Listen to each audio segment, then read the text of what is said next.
সমাজ আমরা সেই ছাত্রদের সাথে সমগ্র সনাতনীরা সমস্ত সংখ্যালঘু সম্প্রদায় আমরা ঐক্যতা প্রকাশ করেছি।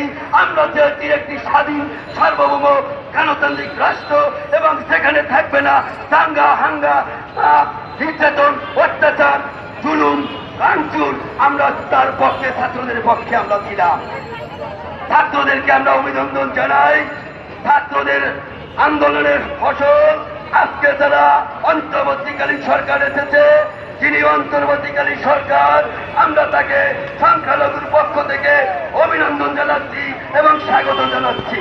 আমরা তাদেরকে অবহিত করতে চাই, আপনারা আজ বাংলাদেশের অন্তর্বর্তীকালীন সরকার, আপনারা যে বাংলাদেশের শাসনভারে অংশগ্রহণ করছেন, আমরা আপনাদেরকে সর্বাগ্রে সহযোগিতা করতে চাই।